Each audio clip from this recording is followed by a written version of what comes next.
I hate politics, politics is dirty game, ऐसे बोलते हुए आपने कई लोगों को सुना होगा। मगर क्या पॉलिटिक्स को इस तरीके से डर्टी गेम कहना सही है? मैंने भी सुना है। वैसे क्लास 3 का एग्जाम में मेरा क्वेश्चन आया था, पॉलिटिक्स ब्लैंक डर्टी गेम। मैंने इस फिल किया था, यानी पॉलिटिक्स इज डर्टी गेम। ये लोगों की धारणा है, एक तरीके से लोगों ने ऐसा कहा है। रॉबर्ट ए हेनलन ने कहा था कि लोग पॉलिटिक्स को गंदा कहते हैं, राजनीति को गंदा खेल कहते हैं। मगर उनका कहना था ना कि राजनीति गंदा नहीं होता, बल्कि राजनीति में जो खेलने वाले खिलाड़ी होते हैं ना, वो गंदे होते हैं, यानी पॉलिटिशियन गंदे होते हैं। पॉलिटिक्स गंदा थोड़ी होता है, पॉलिटिक्स को गंदा बनाया जाता है पॉलिटिशियंस के द्वारा। तो इससे सुधारा जा सकता है। अगर ये कह कर कि politics is dirty game, politics में इंटरेस्ट मत लो, ये कोई सही जवाब नहीं हो सकता है।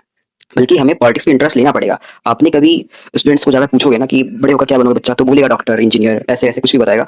मगर कभी भी आपने बोलते हुए नहीं सुना होगा कि मैं बड़ा होकर प्रधानमंत्री बनूंगा, राष्ट्रपति बनूंगा, क्योंकि उन्हें पहले से ही एक तरीके से प्रोग्राम किया जाता है कि बच्चा बड़ा होकर डॉक्टर, इंजीनियर और भी बहुत सारे अलग अलग पोस्ट पे डिपार्टमेंट में घुसेगा, कुछ बनेगा। क्योंकि उन्हें पॉलिटिक्स से काफी दूर रखा जाता है, पॉलिटिक्स पे इंटरेस्ट लेने के लिए नहीं कहा जाता। इसलिए आज समाज में जब इस तरह का घटनाएं, इस तरह के इवेंट देखने को आपको मिलता है ना, तो आपको आश्चर्य नहीं होना चाहिए कि समाज में जो पॉलिटिशियंस होते हैं वो नैतिकता के नाम पे रिजाइन क्यों नहीं देते। तो भाई नैतिकता पहले थी, जो पहले के प्राइम मिनिस्टर थे, पहले के नेता थे, वो लोग देते थे। आज के नेता इसलिए देते क्योंकि उनके अंदर नैतिकता एग्जिस्ट नहीं करता। लोग मर जाए ना, स्टूडेंट मर जाए ना, तो उन्हें मतलब ही नहीं होता है। ठीक है, क्योंकि ये बात भी कहा गया पॉलिटिक्स में कि अगर लंबे समय तक अपना शासन चलाना हो ना, तो नैतिकता को त्यागना होता है। क्योंकि पॉलिटिक्स जो चलता है ना, वो कूटनीति से चलता है, काफी अलग अलग किस्म की इसमें नीतियां अपनाई जाती है।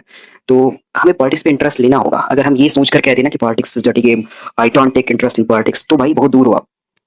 अगर पॉलिटिकल नहीं होगे ना, तो प्रॉब्लम ही प्रॉब्लम है। क्योंकि आप सुनो, आज की रोजमर्रा जिंदगी में हर जगह पॉलिटिक्स चलता है। आप किसी डिपार्टमेंट में चला जाओ या फिर अपने आसपास ही देख लो, हर जगह पॉलिटिक्स ही चलता है। तो आपको पॉलिटिकल होना पड़ेगा, आप पॉलिटिक्स से दूर नहीं भाग सकते।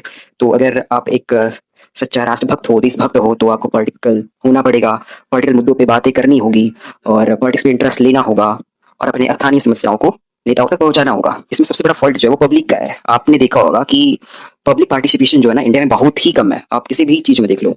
मैं हाल में बता रहा हूँ, हर इंसिडेंट हमारे पंचायत में मनरेगा ऑडिट के लिए लोग आए हुए थे, जिसमें जन सुनवाई करनी थी ग्राम सभा के सामने। लेकिन वहां पे लोगों की मौजूदगी जानकर आपको आश्चर्य हुआ कि मात्र से 3 से 4 लोग मौजूद थे। यानी सोच सकते हो कि लोगों को इंटरेस्ट ही नहीं होता है अपने राइट्स, अपने रूल्स के बारे में जानने का भी। तो अगर जन सहभागिता इतना कम होगा ना, तो ना ही जनता कभी पॉलिटिक्स पे इंटरेस्ट ले पाएगी, अपना अधिकार जान पाएगी, अपने हक के लिए लड़ पाएगी। ठीक है, तो करप्शन होना लाजमी है, वो होगा ही अगर पब्लिक उस पे इंटरेस्ट नहीं लेगा। तो अगर आप सही चीजों के लिए आवाज नहीं उठाओगे और कोई गलत आकर उस लूपहोल को फिल करता है, तो फिर आपको इस पे नाराजगी जताने से कोई फायदा नहीं है।